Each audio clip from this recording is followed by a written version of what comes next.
செப்போது உடையன் எல்லரு சிறப்பின் இமையவர் வியப்ப புல்லுரு புன்கண் தீர்த்தோ நன்றியும் வாயின் கடைமணி நடுநா நடுங்க ஆவின் கடைமணி உகுநீர் நெஞ்சு சுட தான் தன் அரும்பரல் புதர்வனை ஆளியின் மடித்தோன் ஏசா சிறப்பின் இசைவிலங்கு பெருங்குடி மாசாத்து வாணிகன் மகனையாகி வாழ்தல் வேண்டி ஊழ்வினை துறப்ப சூழ்கலன் மன்னா நின் நகர் புகுந்து இங்கு எண்கால் சிலம்பு பகர்தல் வேண்டி நின்பால் கொலைகளப்பட்ட கோவலன் மனைவி கண்ணகி என்பது என் பெயரே.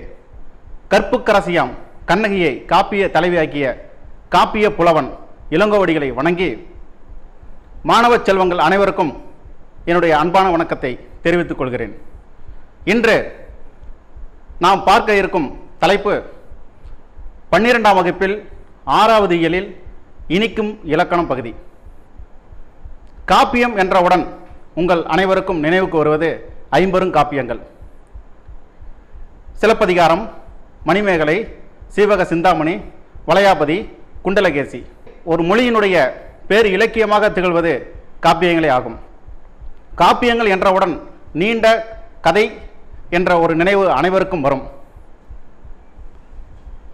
ஐம்பெருங்காப்பியத்தை போலவே ஐஞ்சிறுங்காப்பியங்கள் என்பதை அனைவரும் அறிந்திருப்பீர்கள். சூளாமணி, நீலகேசி, உதயன குமார காவியம், நாககுமார காவியம், யசோதர காவியம். பெருங்காப்பியம், சிறுகாப்பியம், இவற்றுக்கு இடையே உள்ள வேறுபாடு என்ன என்பதை இந்த காப்பிய இலக்கணம் என்னும் பாடப்பகுதியில் நாம் காண இருக்கின்றோம். காப்பியத்தை ஆங்கிலத்தில் எபிக் என்று அழைப்பார்கள்.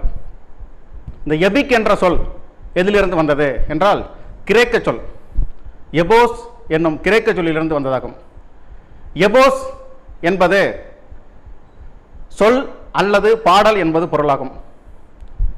இந்த காப்பியத்தை வடமொழியில் எவ்வாறு அழைப்பார்கள் என்றால் காவியம் என்று அழைப்பார்கள்.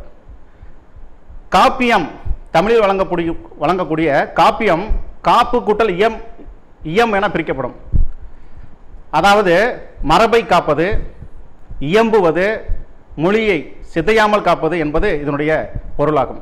சொல்லாட்சியும் நூல்களும் எவ்வாறு காப்பியத்தை நம்முடைய நூல்களில் சொல்லியிருக்கிறார்கள், அந்த வார்த்தையை, சொல்லை, சொற்றொடரை எவ்வாறு பயன்படுத்தியிருக்கிறார்கள் என்றால் பஞ்சகாவியம், பஞ்ச காப்பியம் என்ற சொற்றொடரை உரை நூல்களிலும் செய்யுள் நூல்களிலும் சொல்லியிருக்கிறார்கள்.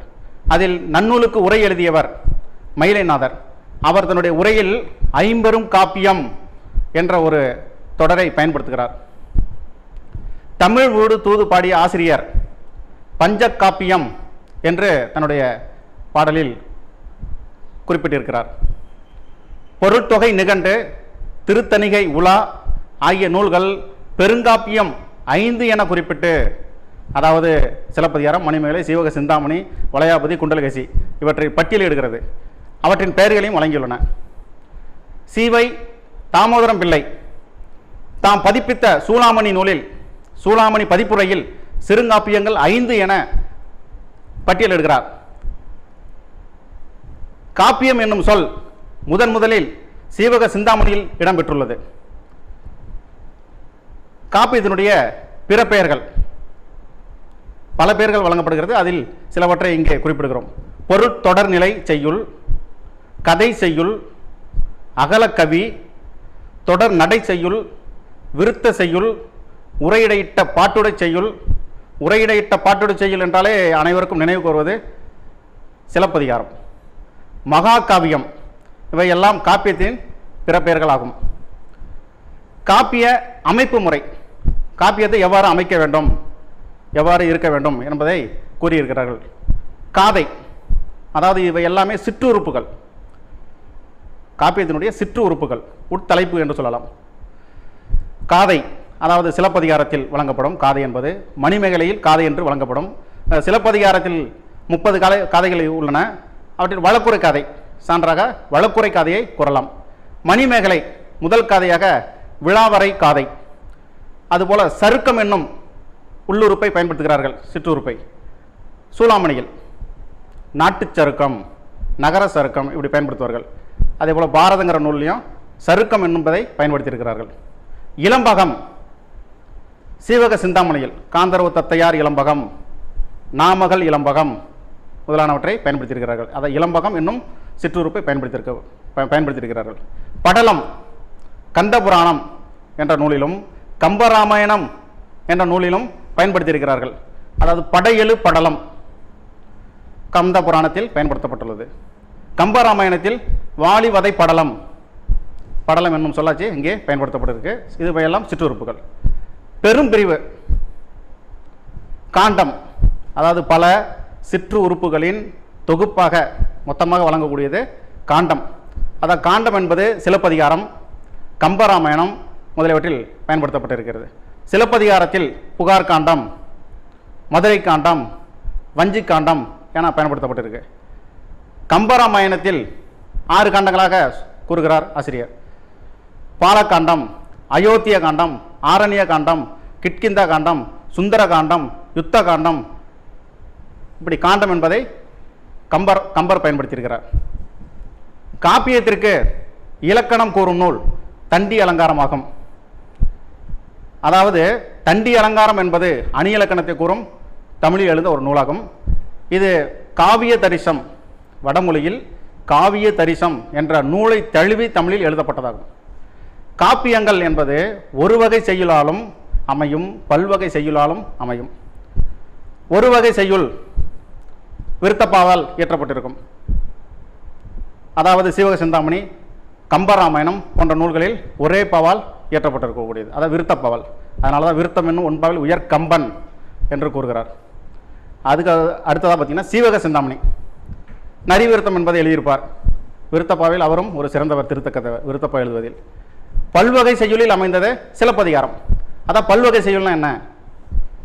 உரைநடை, பாட்டு கலந்து வருவதால் தான் உரையிடையிட்ட பாட்டுட செய்யுள் என்று அழைக்கிறார்கள். பல்வகை செய்யுளால் அமைக்கப்பட்டிருக்கும். அதற்கு அடுத்ததாக தண்டி அலங்காரம், முத்தகம், குலகம், தொகைநிலை, தொடர்நிலை ஆகிய செய்யுள் வகையை கூறுகிறது.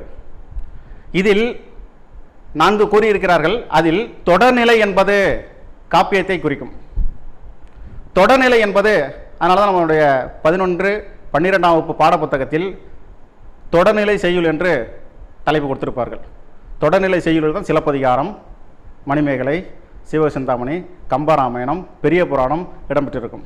அதனால் தொடர்நிலை என்பது தான் காப்பியத்தை இங்கே குறிக்கிறது. ஒரு பாடல், அதாவது தொடர்நிலை என்றால் என்ன?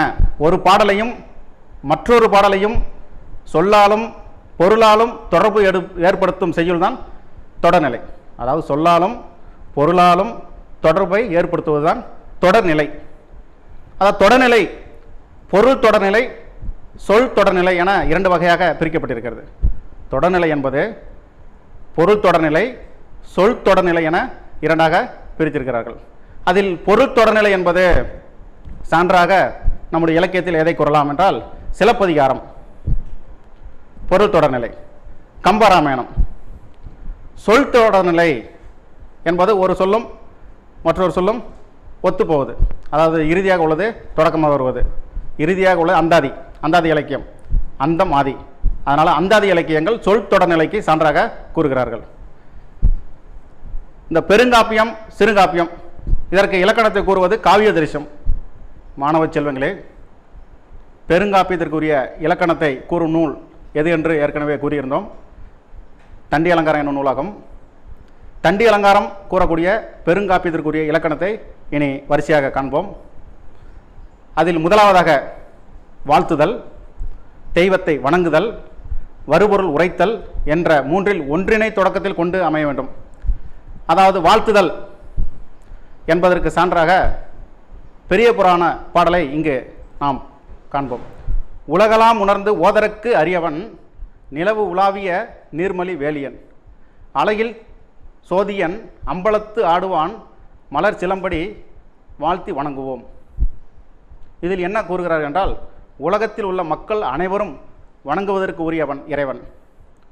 அவன் தன்னுடைய தலையில் பிறை சந்திரனையும் கங்கை நதியையும் தாங்கியிருப்பவன். அவன் ஒளி வடிவானவன். அவன் திருச்சிற்றம்பலத்தில் நடனமாடுபவன்.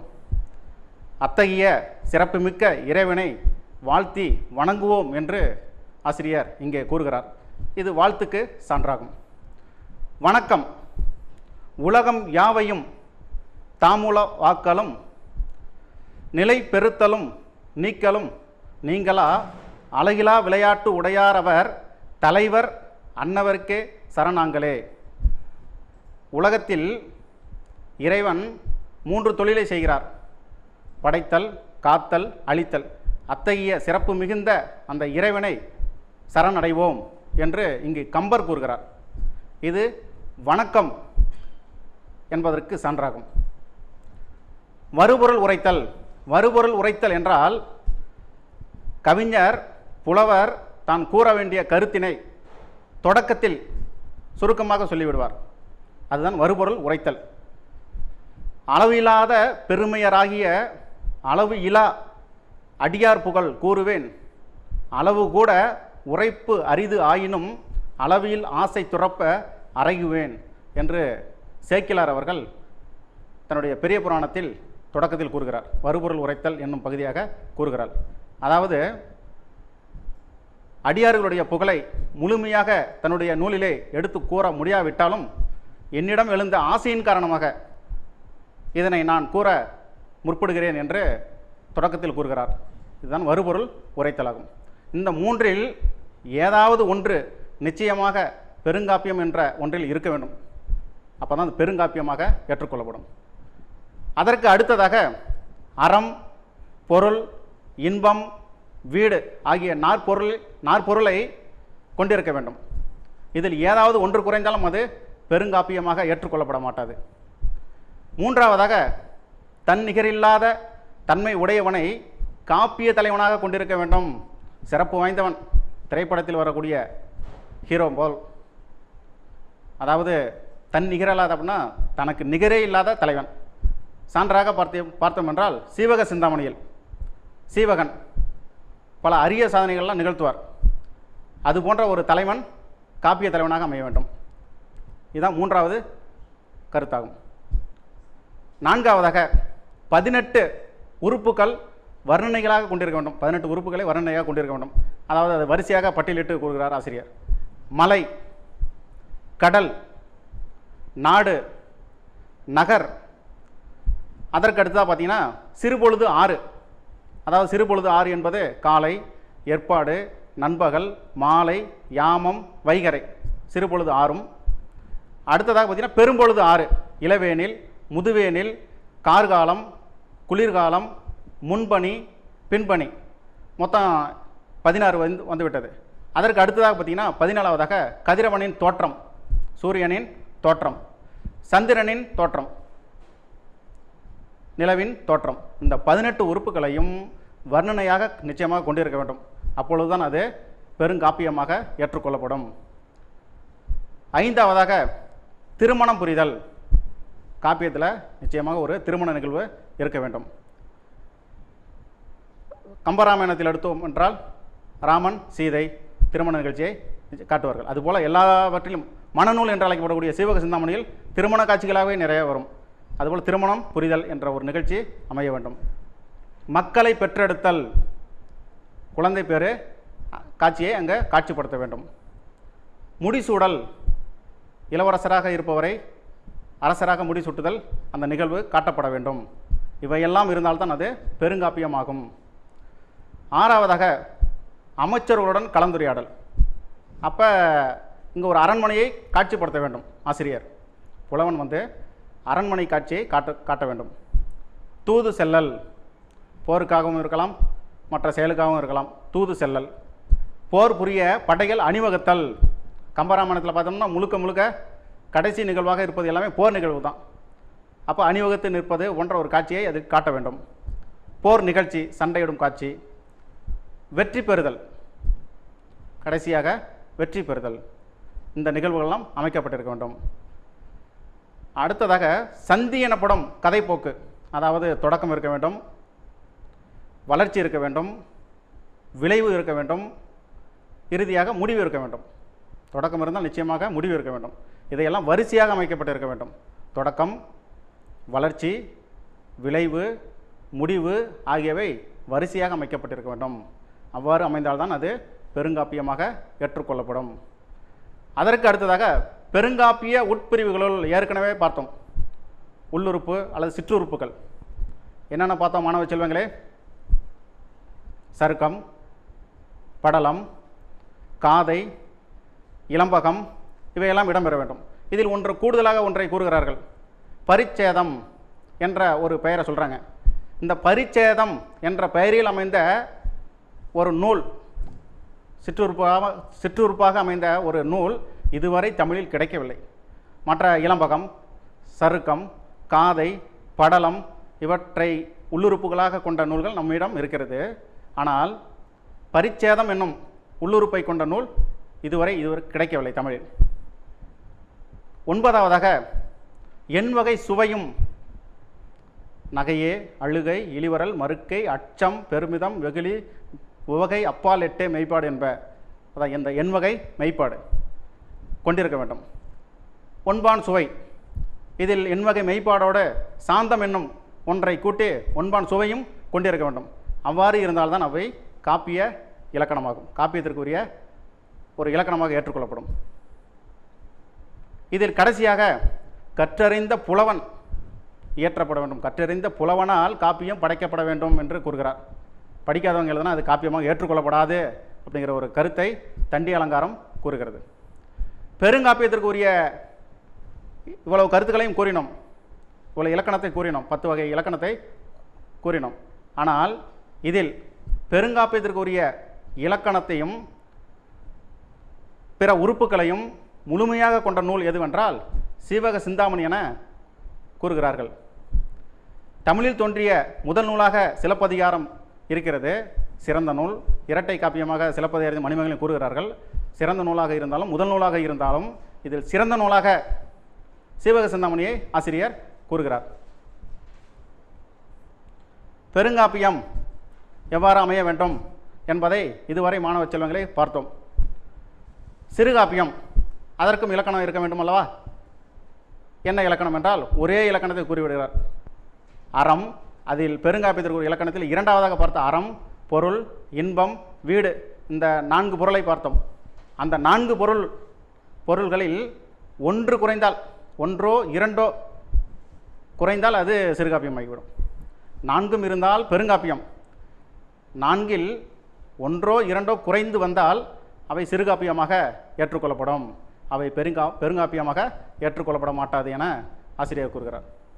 மாணவ செல்வங்களே, தண்டி அலங்கார ஆசிரியர் பாவிகம் என்ற ஒரு இலக்கணத்தை இங்கே கூறுகிறார். பாவிகம் என்பது காப்பிய பண்பே. காப்பியத்தில் கவிஞன் வலியுறுத்த விரும்பும் அடிப்படை கருத்தினையே பாவிகம் என்று கூறுகிறார். உள்ள என்ன சொல்ல போகிறோம், காப்பியத்தில் எதை பற்றி பேசப் போகிறோம் என்பதை சுருக்கமாக கூறுவதுதான் பாவிகம்.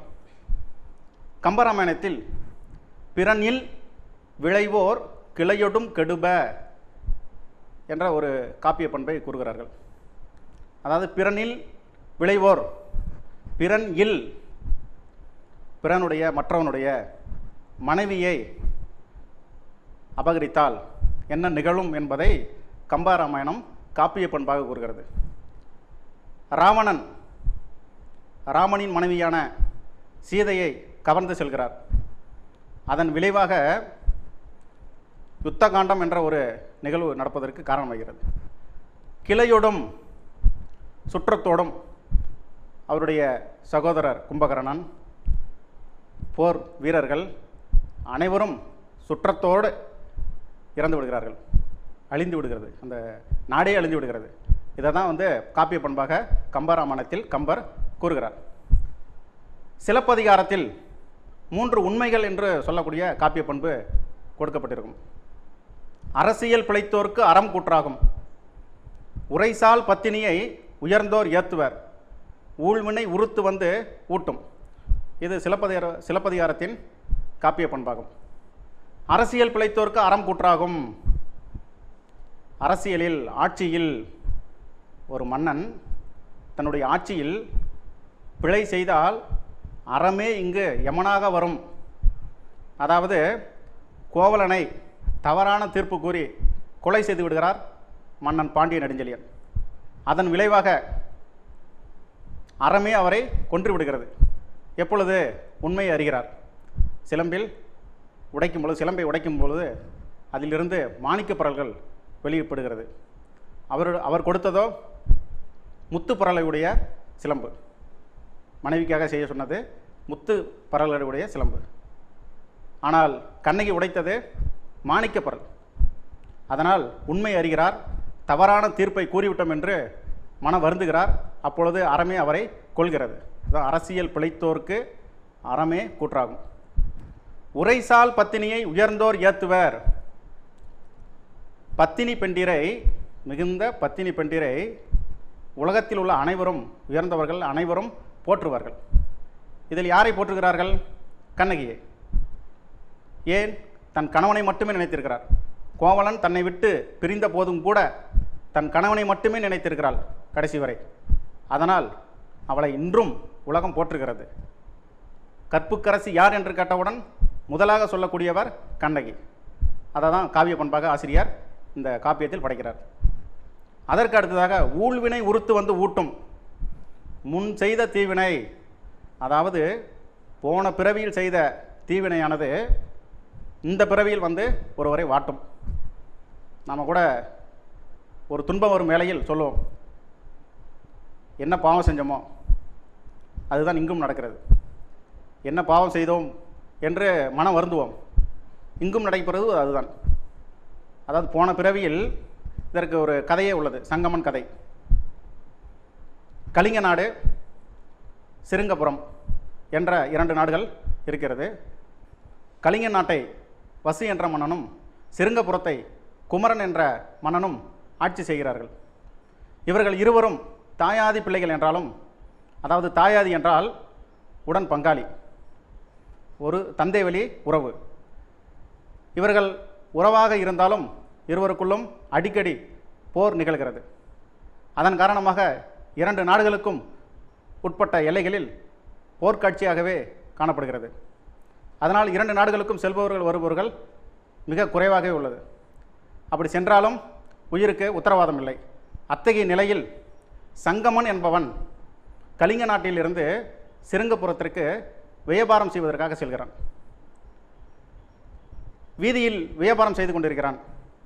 அப்பொழுது பரதன் என்பவன், இப்பிறவியில் கோவலன், அப்பிறவியில் பரதன், அந்த பரதன் அந்த சங்கமனை எதிர்நாட்டு ஒற்றன் என்று கூறி காட்டி கொடுத்து கொலை செய்கிறான்.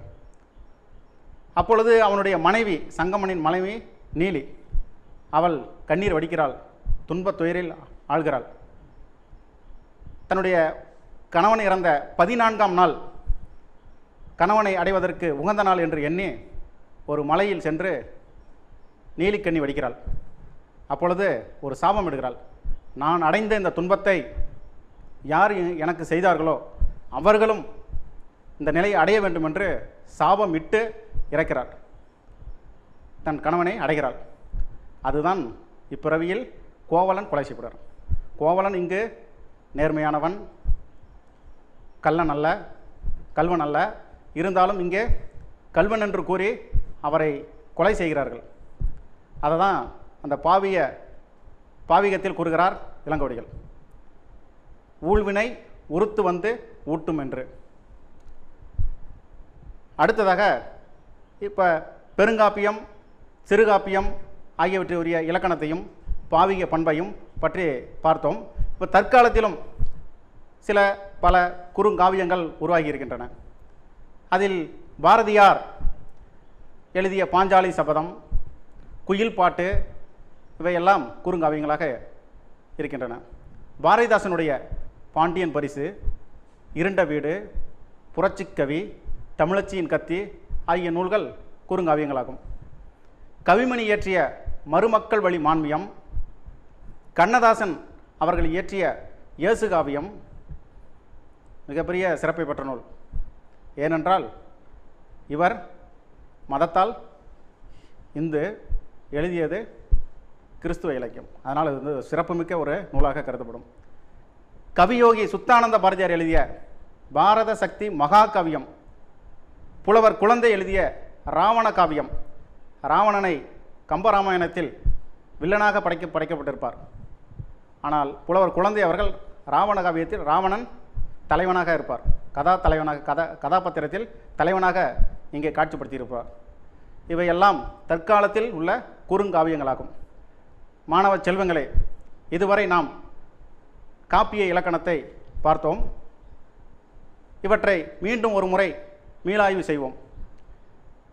காப்பியம் என்ற சொல் எபிக் என்னும் ஆங்கில சொல்லிலிருந்து வந்ததாகும். அன்பு மாணவ செல்வங்களே, நாம் இதுவரை தண்டி அலங்காரம் கூறிய பெருங்காப்பியத்திற்குரிய இலக்கணத்தையும் சிறுகாப்பியத்திற்குரிய இலக்கணத்தையும் பார்த்தோம்.